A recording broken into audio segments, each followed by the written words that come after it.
had this core wound of unlovability. And when I unlocked that and shifted that radically, everything else unlocked for me, including the shifts in my business and things like that. It has come to feel like if life force was running through you all the time.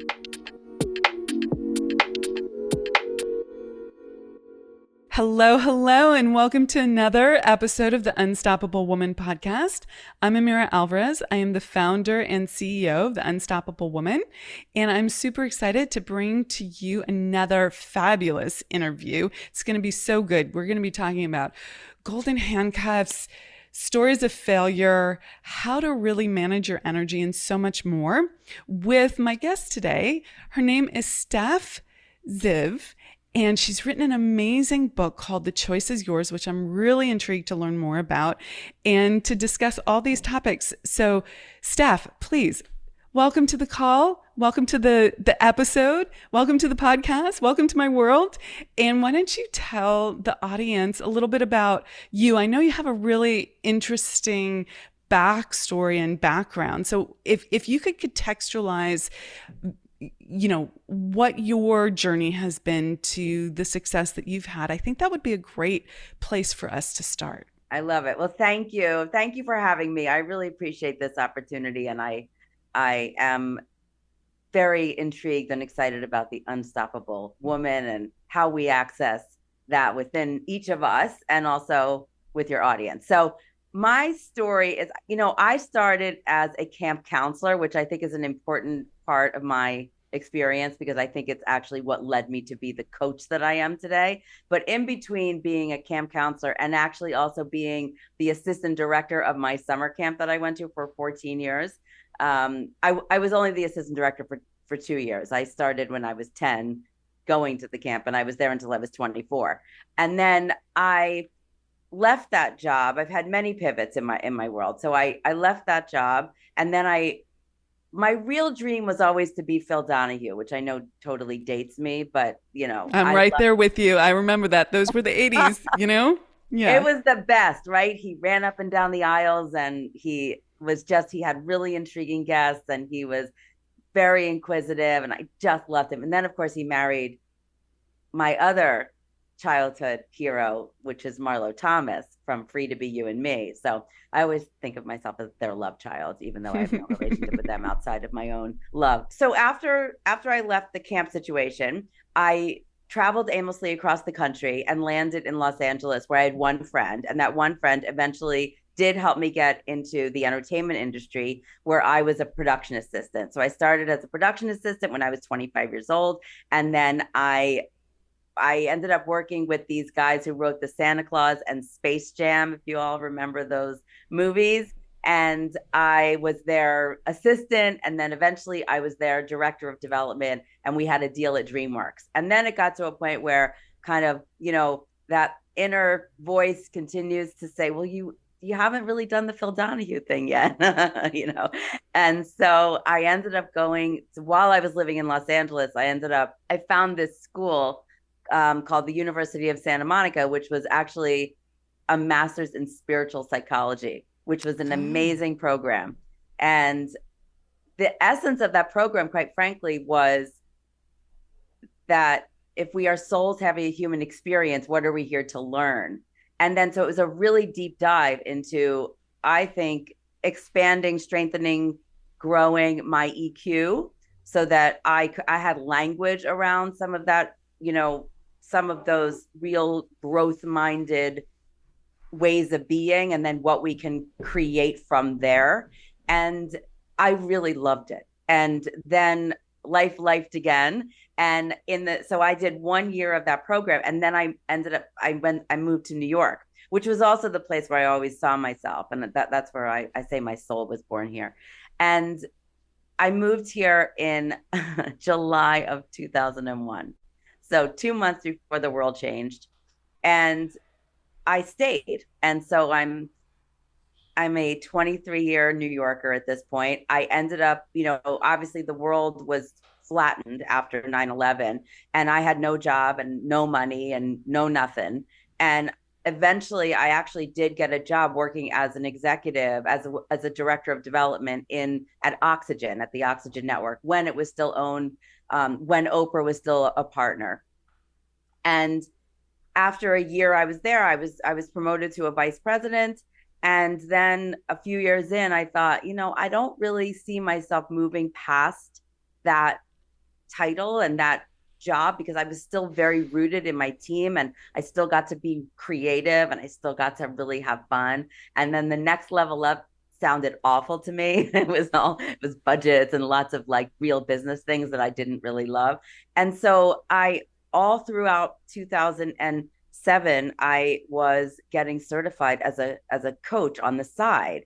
And I really didn't even know what that meant. The truth is that I was up for a really big job at NBC quietly, and I ended up going to a career counselor, which is different than a coach. But I went to this career counselor to get my resume in order and all the things. And halfway through my work with her that I paid for, the job went away. It moved back to LA, which I was very clear I was not moving back to LA. So I said to her, if I could do anything, I would facilitate personal development workshops. And she said, well, why don't you be a coach? And I go, I don't know what that is. She said, a life coach. I said, I don't know what that is. So cut to within a few weeks, I was in a coaching program getting certified as a coach. And then what ended up happening was on November 12th of 2007, I was certified as a coach. And on November 28th of 2007, I was let go with a severance from Oxygen. And thus began my very wonky journey to this moment. Okay, that is a great, great, great story. So there's a few things that I want to touch on there, and then I want to get the what happened after, because I know that that's where things get even a little bit more exciting. So I think it's really interesting that you have two touch points with Phil Donahue and Oprah.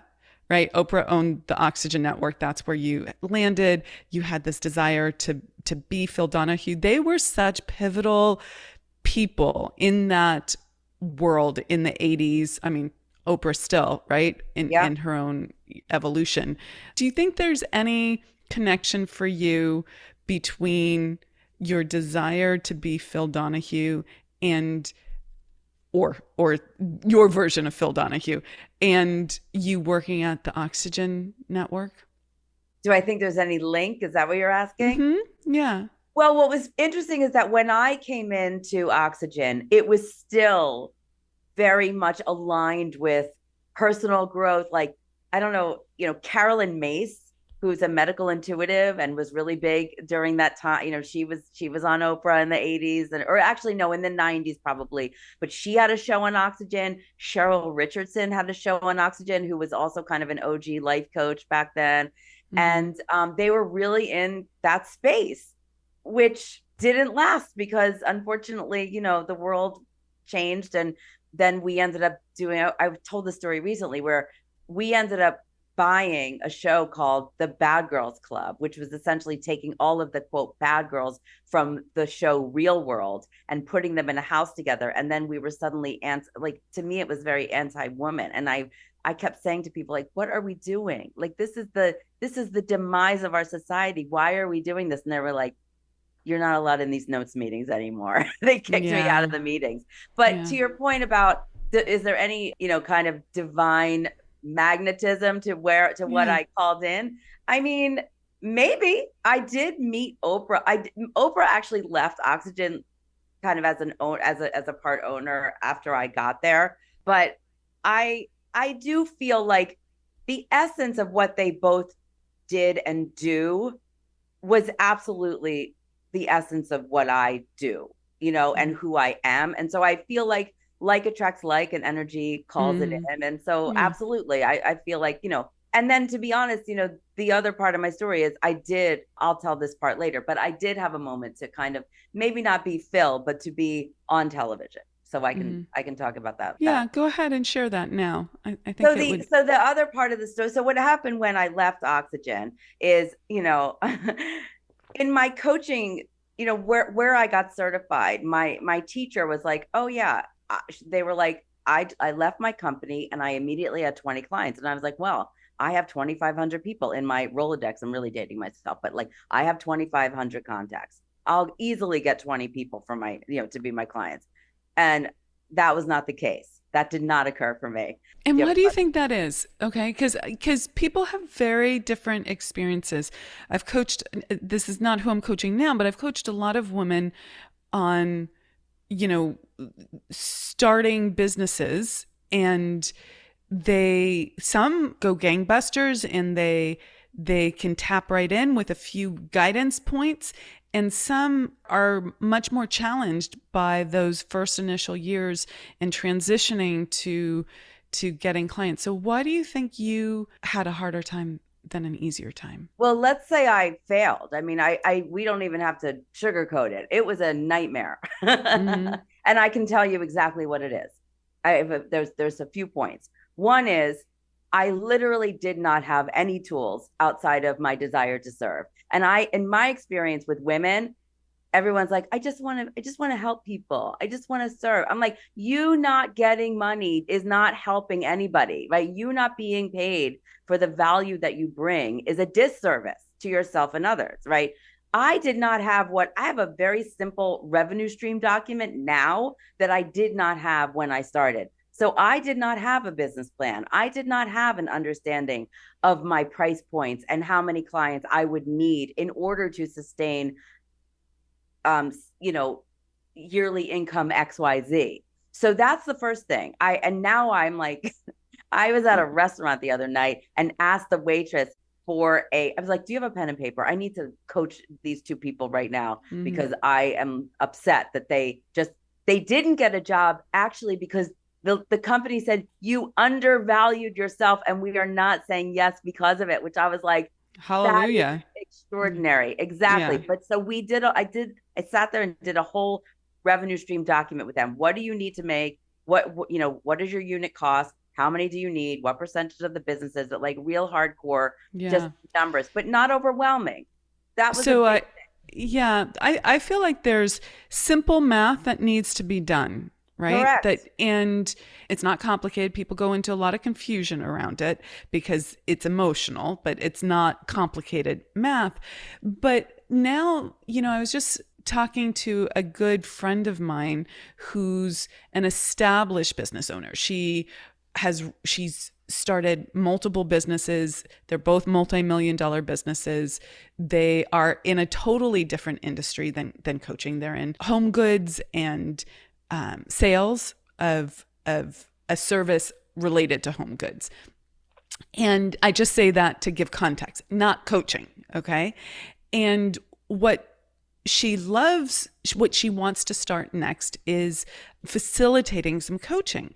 And she was approaching creating her coaching program from a very, this is what I want to make, this kind of way, which someone else had shared that strategy, which I think is a good strategy until it's not a good strategy. That's a good strategy for someone who doesn't have a lot of structure or that masculine definition, that masculine edge where you need to put some structure and focus on it. But if you are someone who leans more, I shouldn't say too far, but like heavy on that side of things, what she really needed to do was like, is this going to make you happy? Like, is this going to light you up? Are you going to be able to sell this? Like, is this an emotional yes for you? And what would be a true communication of your essence, your truth? And it didn't take her long. We were both on the same flight. So she did it in flight and shared it with me in a couple conversations afterwards. And within a couple hours, she had absolute clarity around both the financial structures and this is a yes. Because what I find is that if you don't have the alignment on the yes for you, what's true for you, what will light you up, you're still fitting yourself into someone else's box. And that doesn't sell. Okay. It never has, never will. It's an employee mindset in your own business. And so I think you need both. And it sort of depends on where you are in your business journey and where you are in your sort of that masculine feminine energy balance as well. I think for me though, I really was coming from an employee. I was an employee. I never had a business. I didn't know what I was doing. I just knew that I wanted to serve, right? I Mm-hmm. already knew what lit me up. I just didn't know how to monetize it. And I would say the other thing that caused me great failure was that I am a perfectionist, you know, and I describe it like, as I was very much, I had a severance, right? So I had a little cushion when I left. But what I would say is, I kind of at one point just like I was sitting on the sofa with my new best friends Ben and Jerry, watching Sex and the City reruns and gaining 15 pounds and paralyzed in my perfection that was keeping me procrastinating from even just putting myself out in the world. And I had a thought of like, well, I need all my systems in place and I need my branding to be perfect and I need my website and I need all these things. And while I was very busy in that, sticking true to the perfection and not moving and having that paralysis, I was watching other people in my new industry who were really soaring past me in what I like to lovingly call their, fearless in their mediocrity, Yeah. you know? Yeah. And so I realized like, yes, I was not a multi-million-dollar company at that point to know what I was doing. I did not know what I was doing. And I also think that, if you've ever read the book, The Big Leap, do you know that book? Yeah, it's a Lucas great book. Hendricks, great book. Yeah. And the essence of it is that there's an upper limit problem, right? And that we all have this set thermostat. And if we go beyond it, our unconscious saboteurs come and knock us back down where the thermostat is, because that's comfortable, right? Like, 100%. and we have that, I think, as women with weight, I Mm-hmm. mean, there's a lot of ways that we can feel that. And as try as we may, there is a point where like our body doesn't want to go under a certain weight. It's happy to go over in my experience. Yeah. Well, I think for me with weight, I think there's an upper limit and a lower limit both. And, I'll go up and then I'll hit an upper limit and I'll be like, no, we don't go beyond this. And I have a lower limit too, right? Even though at times I think, I'd like my lower limit to be lower. Yeah, we have this set point, this range Correct. that we stay within. And for some people it's a wider range than a lower range, but I think there is a range. We have that oftentimes with cash flow or with peace or Yeah. with like the ability to receive love, all these places. You were asking me a little bit about my story and I think now is a good time to sort of interject a little bit about this because when I started, this was many, many, many, many years ago. I had a similar experience where I spent 6 months like effing around with my website. Like I need my website to be great before I could launch anything. And now I would coach someone radically differently on that. I've had people create websites in 3 hours because I'm like, no, you just go here and you do this and you do this and you do this, right? Like just go. But I was in that same, fear of putting myself out there, procrastination, needing to be perfect, all of that. And what happened for me was pretty much 3 years of working like an employee in my own business on all the itsy bitsy, teeny tiny little tasks and the never ending to-do lists and just going hard. My first year in business, I made 30K. My second year in business, I made 90K. I tripled my income. It felt good, right? My third year in business, I crossed the 6-figure mark and I made 138, which was great, right? I felt, well, no, that would be a lie. I didn't feel great about it. I felt great about crossing the 6-figure mark, but I didn't feel like I had arrived. And quite frankly, I had a big wake up moment where I missed dinner with my then husband and he was totally chill and cool about it. But I was like, I had just said like, I'll be right down, baby. I just want to finish one thing. And it was an hour later that I stopped working because I was so like addicted to getting one last thing done and the perfectionism. And I was like, there's gotta be a better way. Like Oprah can't do this. Like Right. Beyonce can't do this. Richard Branson can't do this. Sarah Blakely can't have built their business like this. Like I know that you have to put the effort in. I know that you have to put the work in. I got that message, but there's got to be another way. And that fourth year in business, right? Because the next year after making 138, I studied success. And I studied universal law, the natural laws of success. I studied other successful people. I got a mentor. I went deep into what it meant to think accurately and to move beyond these subconscious programs that keep us at set points. And I did a huge deep dive, and I went from making 138K a year to making 700K in 1 year, 5 times my income. Blew my mind. Wow. But, and this is pertinent to the story, I cried at the end of the year because my goal had been to make $1 million, and I didn't. I missed the goal. Like, no reference, like no awareness, right?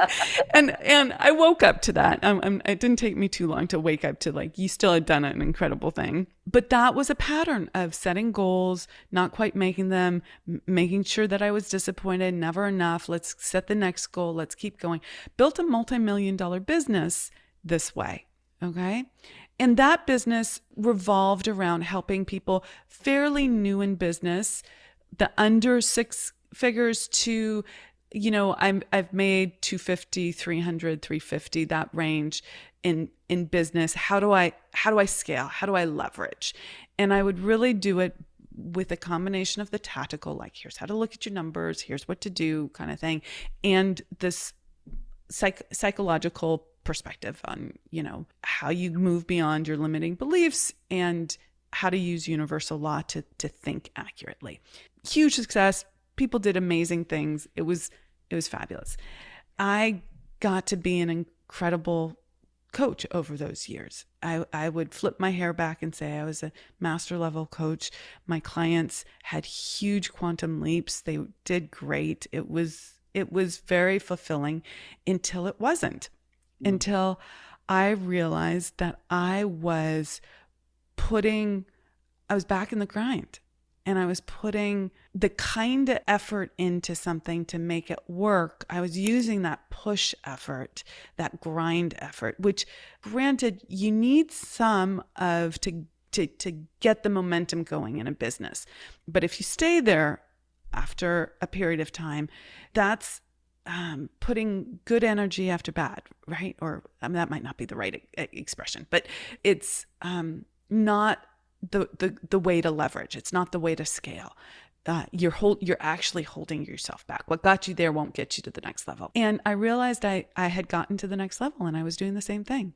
And I was putting this kind of effort into scaling this business, and it was harder and harder and harder. And here my line in the sand was, it can be easier, right? You can do this differently. And so it took about a year to really step back and evaluate, where was I in my trajectory? And I realized that I had evolved in terms of what I wanted to teach. I consider myself a teacher, and what I wanted to coach on and who I wanted to coach. And so I really shifted the focus of the business from those people who were earlier in their business that I have big heart for and love for, to people who were already making multiple millions in business and wanted to figure out how to do business from a place of wholeness, how to have a spiritual, I shouldn't say that that's what I teach a spiritual journey to business success, and that you can have the level of achievement that you want, the success that you want, the money that you want, the impact that you want, but you don't have to do it in the ways that got you to where you are. And you can have more spaciousness, and you can have more ease, and you can have more peace, and you can live a fulfilled life, but it's going to require you to use a different toolkit. And that is the rub. That's the scary piece, is that what got you here feels like the only tool that you have. And letting go of it or transitioning out of it so that you use different tools is daunting for us, because we have conditioning, we have an identity that's around it. And so that's what I really work with women on now. And I do it through very practical spirituality. Like it's very concrete. Here's how kind of way of doing it. So I love I it. say, yeah. So that I hope that gives you a bit of context. And I shared with Steph before we hit record that she asked me this question, like, tell me a little bit more about you also. And I was like, starting to share the story. And then I was like, oh, I haven't shared the story on the podcast in a long time. So I thought I'll figure out a way of sharing it so everyone can hear it. And I hope it lands with you, the audience. And how does it land for you, Steph? Do you relate to this as well? Oh, I mean, I feel like I am a grandmaster masculine energy person. I mean, I think that that's how I lived.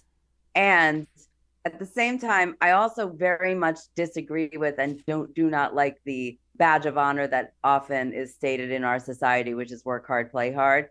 I kind of Yeah. don't believe in anything being hard. I'm a committed worker, but I wouldn't say I'm a hard worker. I So work, let's yeah, pause for 1 second there. There's a yeah. lot to unpack there. I want to know two things. You can pick whichever one you want to handle first. Tell me more about hard. I have my own opinions about it, but like what pushes your buttons there, your disbelief. And then the second piece was around how you approach work, right? If it's not through hard, right, without the grind, what does it actually look like? Like full truth. What does the day actually feel like and look like? Okay. In my book, in the chapter two is called Your Story Sucks, Change It. And the essence of it is we tell ourselves these unconscious stories all day long, and then we have an experience that matches the story, right? And 100%.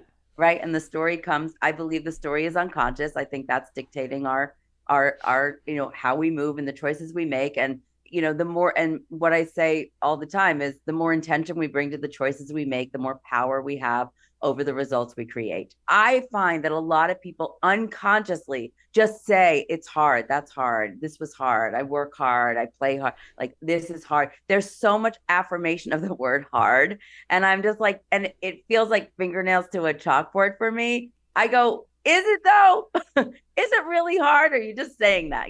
So I'm constantly aware of the stories that people are telling themselves. And when I say your story sucks, what I mean is your story is sucking joy, it's sucking energy, it's sucking time, it's sucking effectiveness, it's sucking efficiency. It's not a productive story to tell.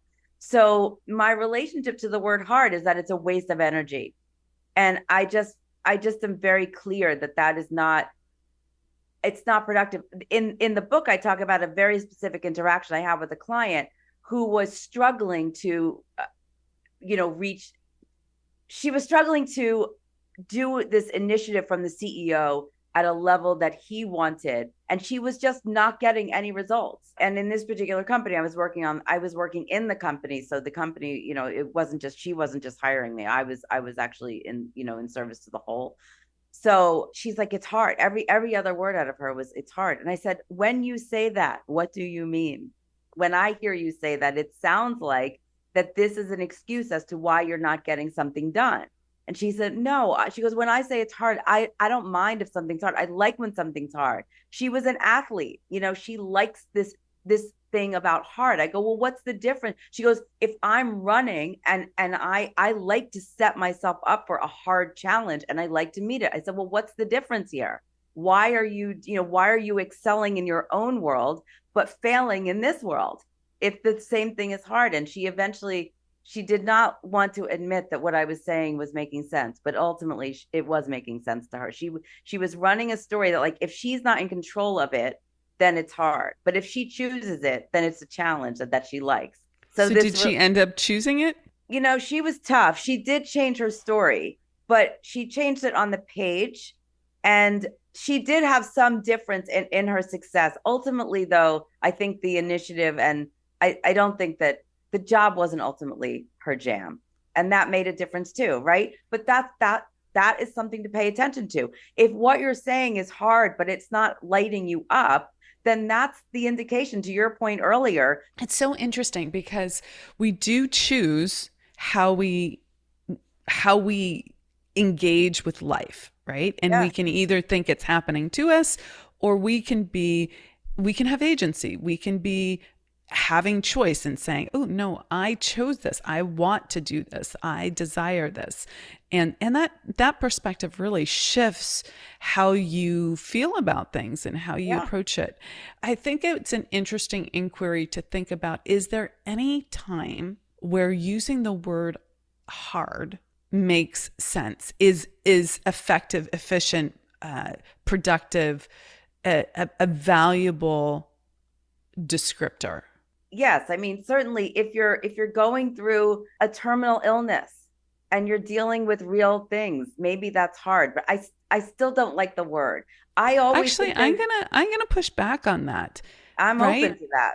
Yeah. Yeah, I mean, I get that there are, this is why we use the word challenges, right? There are challenges in life. Listen, life is always going to happen, right? There's going to be the waves of the ocean keep coming, right? Just pause for a second and ask yourself, has there ever been a time where life didn't keep going? No, life keeps going. Sometimes you're at the top of the wave and sometimes you're at the bottom of the wave. For all of us, there is not a single human being in this world who can say I'm always on the top of the wave. That just doesn't exist. But we can learn how to surf, right? Like we can learn how to have challenges and not like lean into the hard, right? And even if you have a terminal illness, your perspective about how you're approaching that, it can change your experience of it, A right? thousand percent. Yeah. Yeah. Can I say that this is what I would say? I would if since we're being a little grounded woo, I would say this. The human part of us thinks things are hard. The spiritual part of us does not. That's to Yeah. me like the simple distinction. It is the ego that tells us that things are hard, and then that somehow excuses or it provides an experience that allows us to show up in a less way. Unless, you know, this word is challenging you to, get to a certain finish line in a certain time frame. I don't know. I don't like the word. I am very adamant about my clients reframing it and choosing a different word to use. Yeah. Well, it's interesting that did your client say that she liked a challenging workout? She said she liked to challenge herself. She said, I like things to be hard. And so Yeah. when they are hard, she likes the challenge. But that was not a true story. She was lying to herself. That was true if she chooses the activity.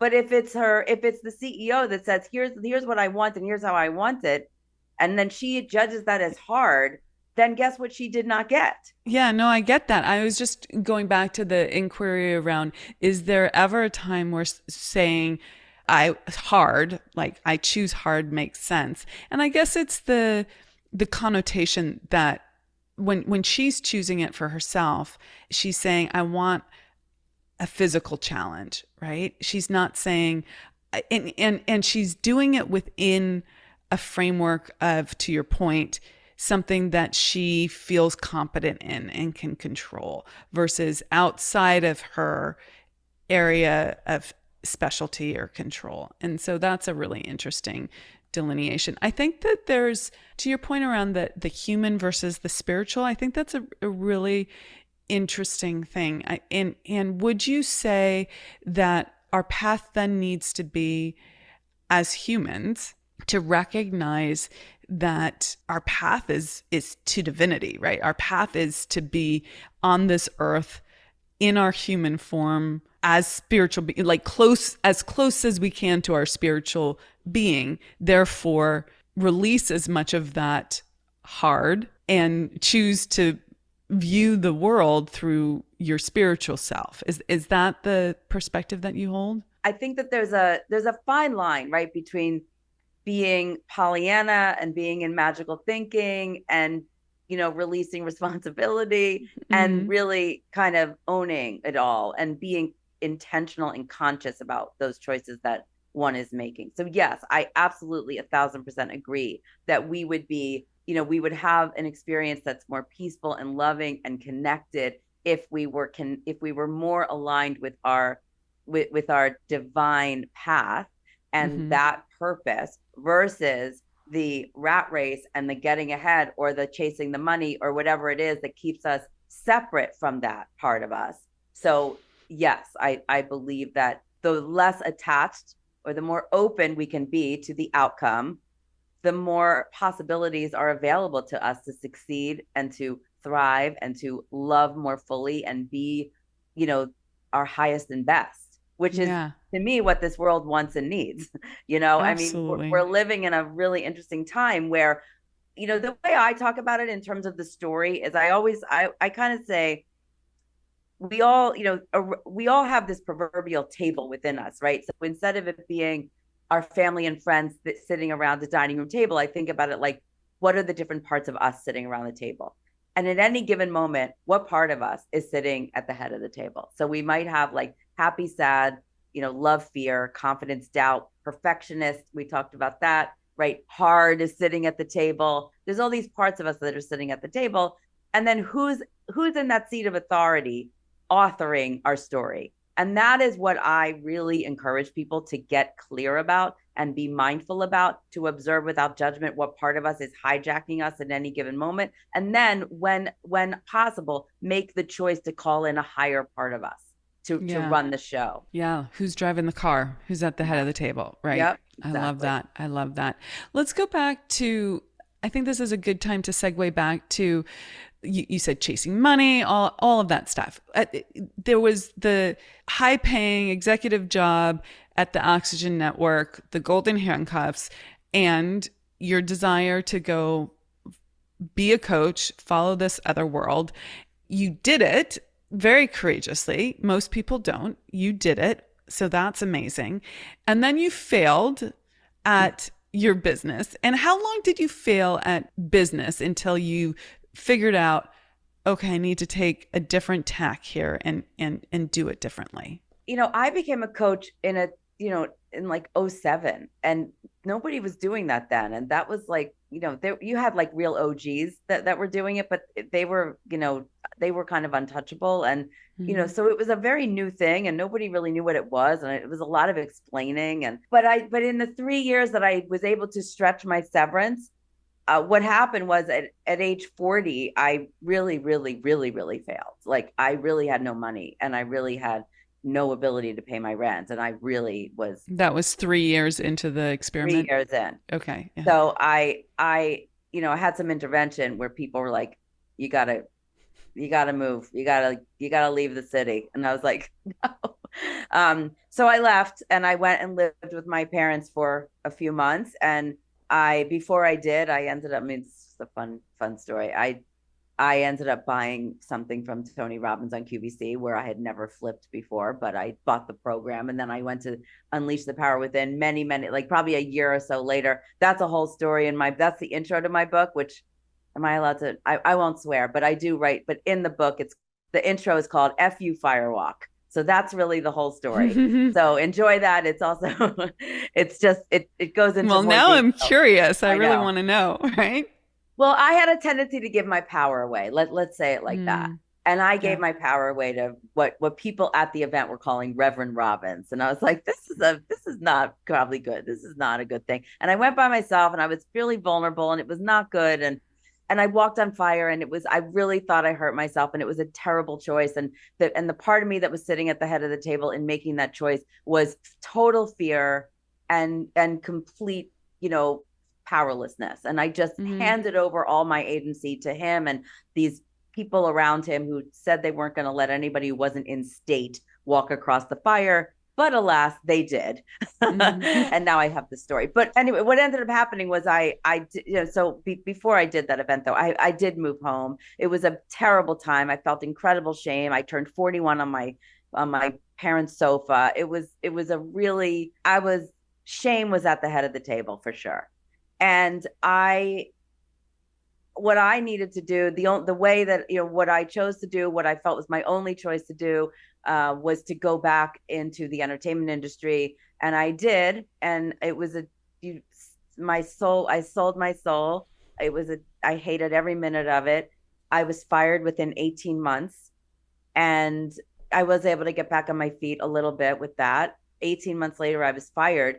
And then 2 months after that, I had my own segment on the Today Show.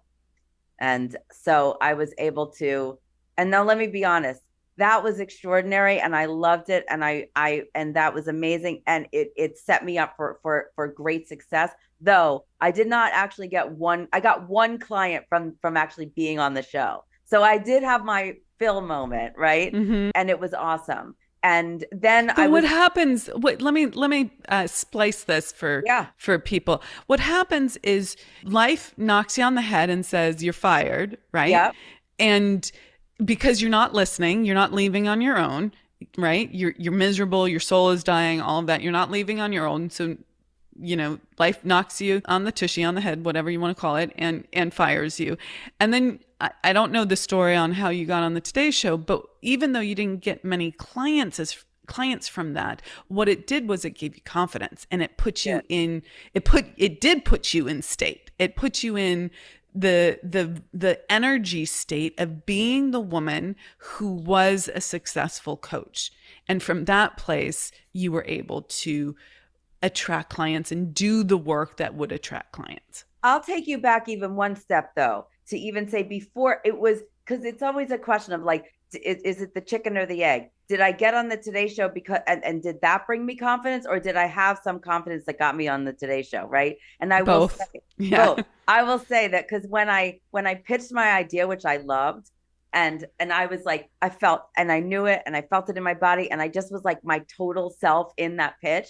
I was completely detached from the outcome, because this was like pie in the sky. Like this, who's going to say yes, right? Who's going to say yes? And if they do, like, whatever, like I'll deal with that later. But within 10 minutes, they said yes. So it was like, and I think that was because in the room, fun, authenticity, joyful and powerful was sitting at the head of the table. And that's who my natural self showed up, and it was super awesome. And so, yes, I think that, look, I am dealing with, as I'm sure, maybe not you are, but like a lot of my clients are dealing with changing industries and layoffs, and, I just had a client call me at 9:00 on Friday night that she was let go with like no warning and no anything, and like really extraordinary shock to the system. And I have a statement for that, which is going to be my next book, which I will reveal the title if you don't mind. But the essence of it is, and again, it's another swear word, I'm sorry, but it's F you, thank you. And the essence of it is how these, shocks to the system become opportunities for our next adventure. 100%. Our greatest opportunity is within these moments that they feel chaotic, they feel confusing, they feel like our lowest low. And if you can say like, what if this was the best thing that ever happened to you, right? That's what I tell my clients. What if this was the best thing that ever happened to you? How would you approach this moment, right? That's awesome. That's like it's like a total realignment and shift of, your response to something, your reaction to something. So, yeah. I have a question for you going back before. What's your relationship with the word hard? Oh, good question. So I think I was addicted to hard, right? I think I was, not think, I know. Let me be clearer there. Yeah. I was absolutely 100% addicted to the word hard. I grew up like many people that if you didn't struggle for something, you didn't earn it, right? You had to work hard at things to get the outcome. And that was really ingrained. I was the good student, the worker bee, all of that. Mm-hmm. And when things came easy for me, I made them hard, right? Fascinating. Because of what we were talking about earlier. I had an identity that said you can only be successful if it was a struggle, if it was hard. So if I was getting things too easily, if my career was taking off, if my income was growing radically, I would create freaking challenges. I would create the hard. And crazy, right? Crazy, totally crazy. And what's even crazier, Stef, is having the awareness of that, right? Knowing that you are doing that and still like you see it, right? Yep. There's like you know that it's that you have a propensity for this, and the next thing you know, you're looking back and you're looking down and at yourself and you're like, oh, effity F, I freaking did it again. Look Yep. at that. Look at that. And you're blind to it as it's happening because, these are our blind spots. And Well, and because it feels good. Can I give you it doesn't feel good. Let's clarify. I know what you're saying, but let's clarify for the audience. It doesn't feel good when you're challenged, when you're struggling, when you're in chaos. It does not feel quote unquote good. It feels comfortable and it feels known. It feels like a known, like this is correct. This is the correct feeling to feel right now. It's and familiar. So your subconscious mind craves it, will keep bringing you back to it until you train it not to. You have to train the animal, right? You have to train the animal not to go there. Okay, please. I have a good example. Sometimes in my workshops with people, I do this thing, and we're finally getting back in person, so it's more fun. But I have one person, a partner work, one person has their hand up like this, like straight up, like palm, and then the other person has their fist. And I have them push against each other for like 2 solid minutes, which is no joke. They're standing, they're pushing. There's all this anxiety, like if you do this, if you're pushing, you can do this exercise even just by pushing a wall, because that's essentially what it is. It's this incredible resistance, right? You're just pushing. I have them do it for 2 minutes. They are like, afterwards I go, how did that feel? Oh, that was so hard. Oh, my arms hurt. Oh, that was like, I'm sweating. They have all this experience of like they used every muscle in their body. Like this was an effort, right? And then I go, okay, the next step is person with the palm up allows person with the fist to push forward, right? So now there's ease. No resistance. And I said, how does that feel? They're like, that was terrible. That was totally uncomfortable. I didn't like it. It felt vulnerable, Oh, that's fascinating. I did not guess that was going to be the answer. Interesting. There was a lot of resistance to there not being resistance. And that is what's so fascinating about to your point, we are trained, we are familiar.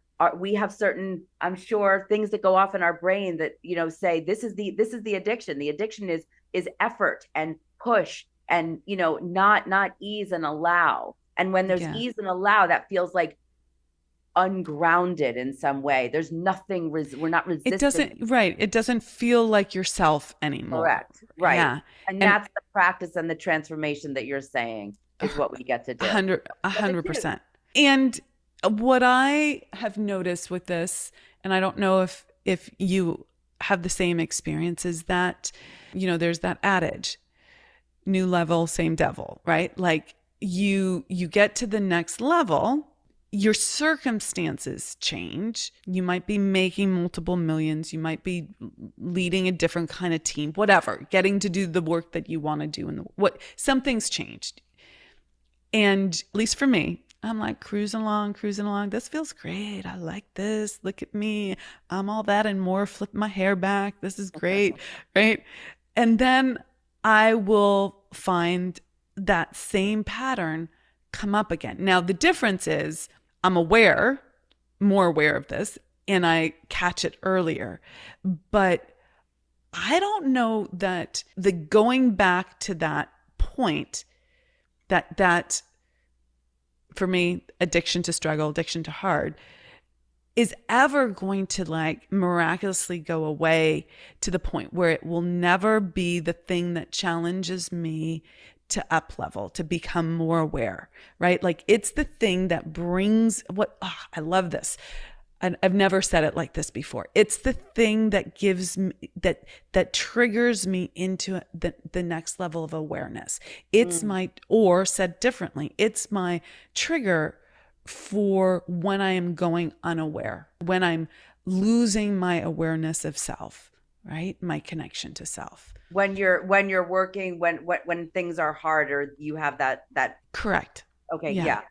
Really, really transparently, we just did this marketing initiative that came to me as a download. I was like, oh, this is going to be great. Okay, team, let's do this. Right. I love this. I'm all about it. And then it became this, like a tumbleweed. It just kept like having things attached to it. Snowball effect. It snowballed. Right. And it became hard. And weeks passed, like 3 weeks passed before I recognized, maybe even more, maybe 5 weeks passed. Wow. Because it was like, boiling the frog, right? Like you're in it and you're like, oh yeah, well, this is just the next thing I need to do. Okay, I can do that. That's fine. No big deal.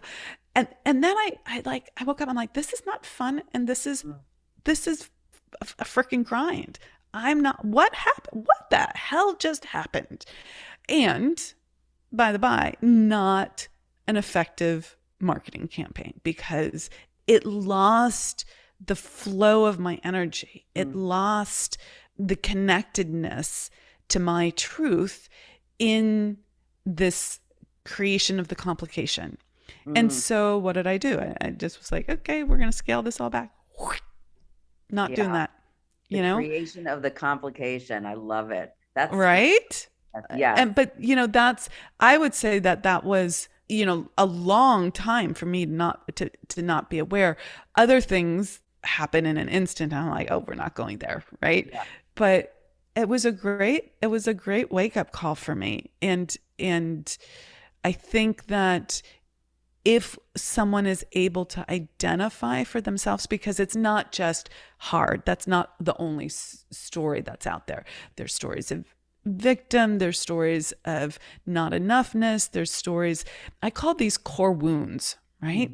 Like I had a core wound of unlovability, right? Which I talk about on my website, on the homepage. I tell a little story about that. And I have this download on how to recognize your core wounds and like how to work through them. Because these core wounds can keep you in the dark about how you keep playing out your patterns. And even though I shared an example where I'm not super proud of, it was 5 weeks versus 20 minutes of unawareness, it still wasn't 3 years. It still wasn't, a huge amount of time before I woke up to this. I appreciate you sharing that. I think it's so important to share our humanity and our vulnerability and the fact that we're all learning. Like if we're not learning, and growing, then there's no need to be here anymore, right? So this is all part of it. So I'm grateful that you shared that. Thank you. Okay. Well, we could keep talking for a lot longer, but we have reached a good stopping point here. But before I kind of wrap up the episode and ask my final questions, because I do have a few more questions for you, where can people find you? How can they purchase your book? What's the best way to get in touch with you? So my website is the best place to get in touch with me. And it's my name, which is spelled Stef like Frank, Ziev, which is pronounced Ziv like live. And also my book is on Amazon and it's anywhere you get books online. And I do offer a free bonus if you want to just go on my website to get it. It'll still bring you to Amazon, but then you just come back and put in a receipt number and you'll get a free chapter. And also I did a Q&A when it first came out, which is almost a year ago today. That would be awesome. Thank you very much. Thank you. You're welcome. And we'll put that link in the show notes for anyone who missed that. You can just go into the show notes, click it, and find her book and find her website and all that good stuff. So that's there for you. Okay. So one of the things that we haven't spoken about much in this episode is the exquisite life. So I have this really strong stance that especially for women who are achievers, who are the unstoppable ones, who have this incredible drive and this real sense that they're here to do things in this world, that we can get caught up in the doing. Nothing against the doing.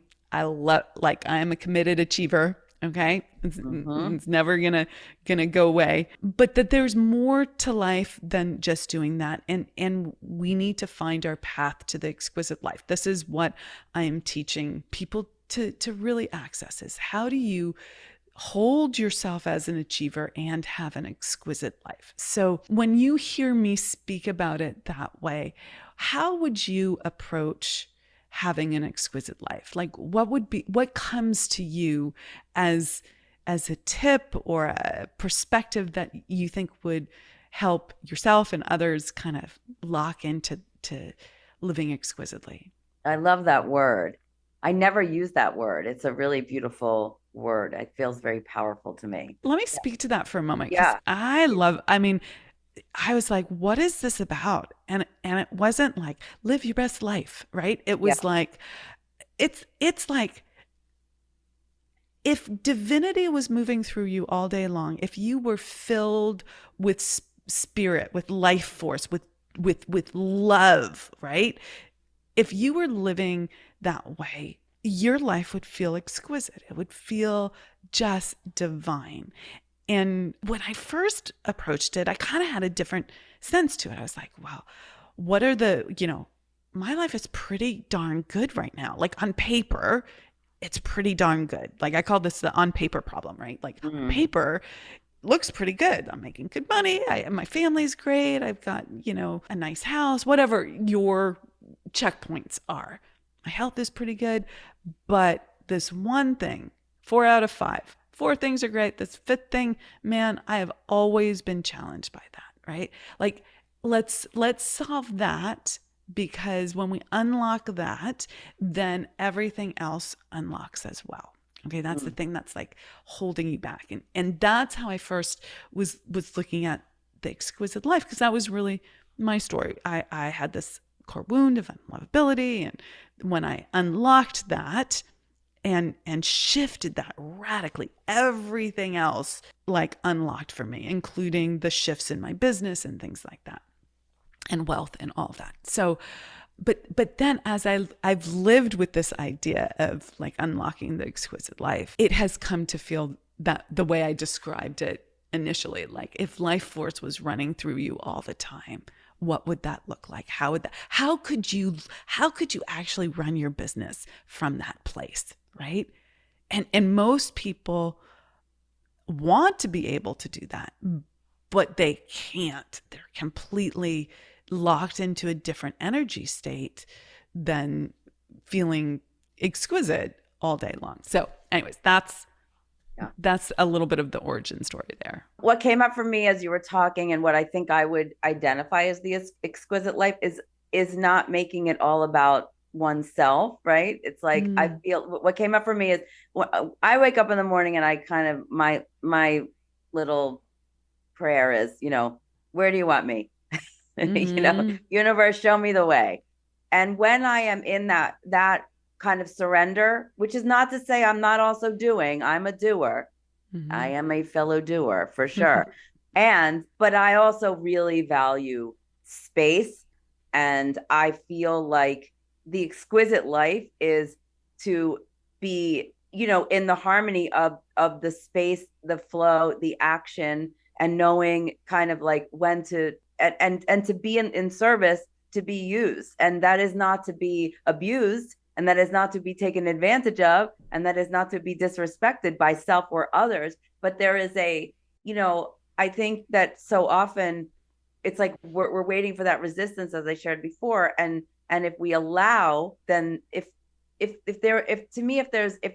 I'm in the space of allowing and trusting, I am in a very different flow, and things start to move than when I am scared and worried and anxious. And that is not an exquisite life. I got all sorts of yeses from that. Like, from the moment you started talking about like surrender, where do you need me today? Like, just point me in the direction is so key. And then also this distinction, this is something that is so huge. Like, if you are in trust and knowing, if you can like lean into that and let go of the worry, which is it's a kind of untrust, like this idea that you have to manipulate the world, to control the world in order to get what you want. And it's very seductive, because most of us have been trained that way. But if you can instead reverse it and come from a place of, okay, trust everything's going to work out. Show me how to serve today. It does work out. One of the things I also say to my clients a lot is, we're always making up a story. So why not make up a good story, right? It's like worry is as much of a prayer as is trust and surrender and abundance and joy and show me the way, Yeah. I mean, both is the way I've heard it said, and how I teach it is like, we can have faith in a positive unknown in the future, or we can have faith in a negative unknown in the future. And worry is just negative faith, right? Yep. It's just believing in something that hasn't yet happened that is negative. And why not flip that around? So that's right. Okay. Well, this has been so much fun, Stef. Thank you so much for joining us. I know everyone is going to eat this episode up. Love it so much. And please let us know in the comments wherever you are listening, like what landed for you, which tidbit, which golden nugget from what Stef shared really open something for you. I would love to hear. I read all the comments, so please comment. And if you're moved, we would love you to write a review, give a 5-star rating to this podcast. It will really, and subscribe. Subscribing is probably the most important thing that you could do. All of it helps. But if you're liking these conversations and you'd like to give back, it would make a world of difference for you to do those things. Share it, comment, subscribe, because it helps the podcast get more visibility. Even though we are a top 2% podcast, we still need your help on that. So thank you so much for helping us out there, and stay tuned for our next episode. I'm Amira Alvarez. I'm the founder and CEO of The Unstoppable Woman, and here's to your exquisite life. Have a great day. Bye.